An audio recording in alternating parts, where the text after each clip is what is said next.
Hello mga ka-supporters, mga ka-good vibes, at syempre mga tunay na nagmamahal sa katotohanan. Ngayong araw, pag-uusapan natin ang viral na pahayag ni Medeth, isang pasabog na hindi tungkol sa pera, kundi tungkol sa katotohanan at damdamin ng maraming taon ng naniniwala at umaasa. Totoo nga bang pera lang ang issue, o may mas malalim pa? Tara, himay-himayin natin. Unang-una sa lahat, gusto niya agad linawin, hindi pera ang dahilan kung bakit nagsalita si Medeth. Yes, narinig niyo yan, mismo si Medeth ang nagsabi. Hindi ako nagsalita dahil sa perang nabudal ng mga ex-founders.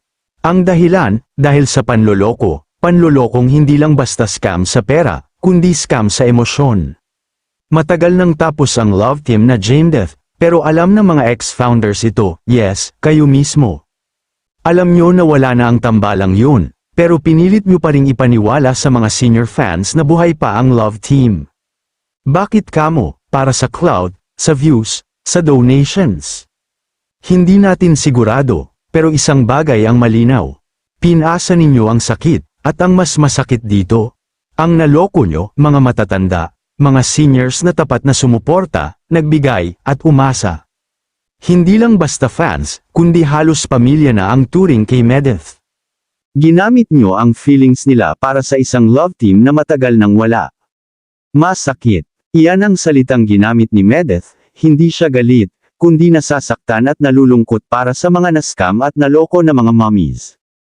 Nasasaktan hindi dahil sa perang nawala, kundi dahil sa mga taong nagtiwala kay Medeth pero niloko at sinira ninyo ang tiwala ng mga sumuporta sa kanya.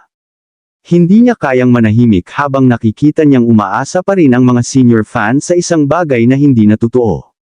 Sa mga ex-founders na ito, sana kahit kaunti, may natitira pang konsensya at respeto sa puso ninyo. Hindi biro ang niloko nyo, mga taong may edad na, may mga sakit pa iyon, dagdag stress pa sa kanila, may damdamin, at higit sa lahat, may malasakit sa Medeth community. Ginawa niyong tanga ang mga taong ang nais lang ay umasa sa pagmamahal ng isang love team na naging inspirasyon nila araw-araw.